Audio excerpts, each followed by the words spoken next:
నమ్మాలి, అన్నాన్ని త్రాగాలి అనేటువంటి ఒక సూత్రం పెట్టుకోవాలి. అట్లాగే నీళ్లు కూడా అన్నం తినేటప్పుడు నీళ్ళు అసలు తాగకూడదు. ఏదైనా పొరవ తప్పితే ఒక మంచి గ్లాస్ పెట్టుకొని ఒక బుక్కడ తాగాలి, కానీ అంతకంటే ఎక్కువ తాగదు. కాబట్టి ఆ విధంగా ఈ రెండు ముఖ్యమైన సూత్రాలు షుగర్ వాళ్ళకి.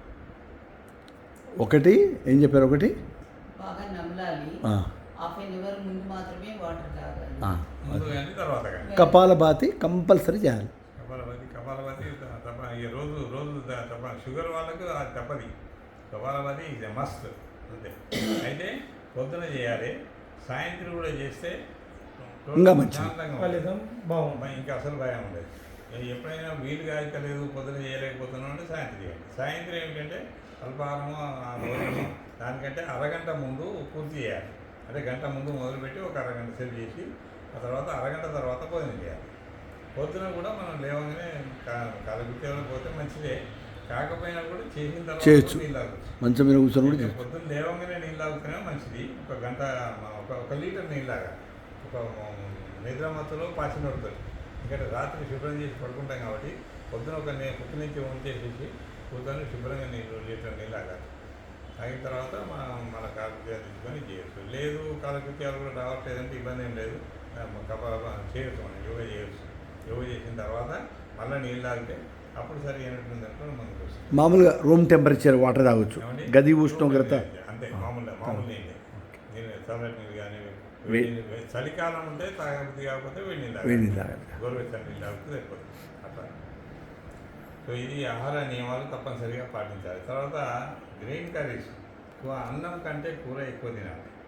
అన్నం తక్కువ, అన్నం ఎంత ఉంటుందో కనీసం అంత బీన్స్ కానీ లేకపోతే బీరకాయ కానీ సొరకాయ కానీ ఇటువంటి తేలిక జీర్ణమయ్యేవి అటువంటి వాటిని దాన్ని ఇంకా కొంచెం మిక్స్డ్ కర్రీస్ కూడా చేసుకోవచ్చు.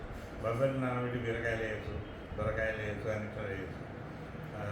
తర్వాత ఇలా బీన్స్ను క్యారెట్ కలుపుకొని దానికి మిక్స్డ్ కర్రీ చేయొచ్చు. అట్లా మిక్స్డ్ కర్రీ ఉన్న అన్నం తీసుకొని క్వాంటిటీ ఏదైతే ఉంటుందో అన్నంతో ఎంత ఏది ఉంటుందో కూర కూడా అంతా తినాలి. సగం కూర తినాలి. బాగా నమిలి తినాలి. అది కూడా 20 సార్లు నుంచి 30 సార్ల వరకు నమలాలి. అట్లా అయితేనే బాగుంటుంది. మామూలుగా అన్నం తినొచ్చు, అన్నం తినొచ్చు కదండి భోజనం. అయితే ఈ వయసు వచ్చింది కాబట్టి మధ్యాహ్నం పూట మంచిగా శుభ్రంగా తినాలి. ఉదయం పూట సాయంత్రం పూట కొద్దిగా లైట్గా ఆహారం ఏదైనా మార్చుకుంటే మంచిది అట్లా. ఓకే సార్, కపాలభాతి చూస్తామన్నారు ఎట్లా చేయాలని. కపాలభాతిలో నాభి దగ్గర టోటల్ వ్యాక్యూమ్ కావాలి. ఇట్లా పెట్టుకోండి. ఒకసారి సరిగా స్థితి రావాలంటే నాభి దగ్గర పెట్టుకొని దగ్గాలి.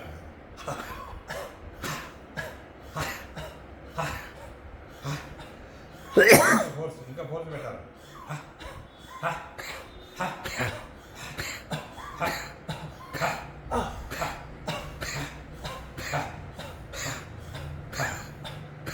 స్థితి అయితే చేసే పని ముక్కుతోటే, శ్వాస ముక్కుతోనే పోవాలి.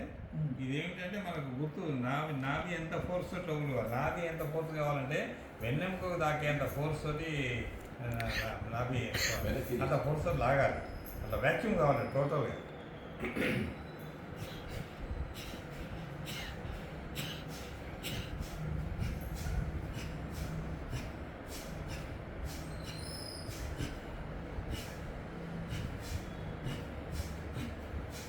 ఇంకా ఫోర్స్ ఎక్కువ పెట్టాలి. బొట్ట లోపలికి పోవాలి, నాభి దగ్గర లోపలికి పోవాలి.